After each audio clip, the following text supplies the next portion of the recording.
Chief Meteorologist Derek Beasley. Now, we've been enjoying what has been an incredible week of weather, but as we said a little bit earlier, we knew good things had to come to an end at some point. Well, and that's the thing. It's not going to be quite as warm, and we're also going to have a few more clouds around, too. Not a terrible forecast here, but certainly not as nice as it's been. So let's get right to it. You're going to wake up to some clouds here for tomorrow morning. That's really going to be the big thing is the cooler temperatures over the next couple of days. And we're only talking about highs in the mid to upper 50s. It will be a bit gloomy for a time here for tomorrow and on Friday. It's going to be a little slow to get the clouds to clear out throughout the day, and that's going to be really the bigger problem is the fact that we're not going to see a whole lot of sunshine here for tomorrow or Friday.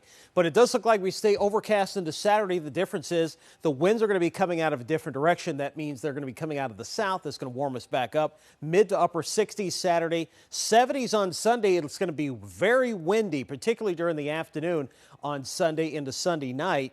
And we're going to be tracking a threat for some storms coming in later.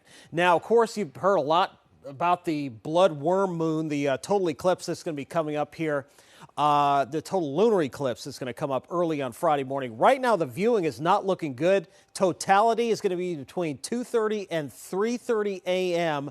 early Friday morning. And right now, this is the cloud forecast here for early Friday morning. And notice we've got a lot of 60s, 70s, 80, 90% chance of cloud cover across the area. So right now, not looking good. Best chance probably is going to be in western Maryland. Keeping our fingers crossed, though, that we do end up getting some breaks so you'll be able to take a look at it if you happen to be up late tomorrow night and into Friday morning. Right now, we're at 43 here in Baltimore with the east wind at about 12 miles an hour. We've got 40s across most of the state, 139 there in Salisbury, and 50s out in western Maryland. And temperatures about as cold as they're going to get here for tonight with this easterly wind. Tomorrow morning, we're going to go with lows around 40.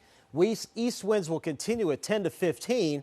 And the reason why it was cooler today is that front we were talking about last night and this morning has dropped to the south. We're on the north side of this front, meaning we're on the cooler side. Western Maryland did happen to get up into lower 70s here for this afternoon, but the front's going to stay south of us, meaning we're going to stay on the cool side into tomorrow and into Friday as well with that east to northeast wind continuing, and that's going to keep us on the cool side. We're going to start the morning off with clouds, maybe a couple of breaks during the afternoon. Same thing coming up on Friday morning. Breaks in the clouds here coming up on Friday afternoon. Then the clouds just stick around all the way through the weekend. Here's your timeline throughout the day tomorrow. Temperatures into the mid to upper 50s. Skies mostly cloudy here throughout the first part of the day, maybe some breaks later in the day. Then we're going to be tracking this threat for some severe weather. Now, right now, it looks like we're going to see the winds ramp up in the afternoon and the cold front arriving later in the day Sunday, and that's where we could see that threat for severe weather. That, along with gusty winds, we're going to see wind gusts by Sunday afternoon approaching 50 miles an hour. And again, for your alert day coming up on Sunday, it's an alert day possible for the potential for severe weather and, of course, strong gusty winds throughout the day. We'll keep you updated. First alert 7-day forecast. Cool for the rest of the week. We're back up in the low 70s by Sunday, and then springtime returns again for more warm weather next week. Alex. Derek, thank you.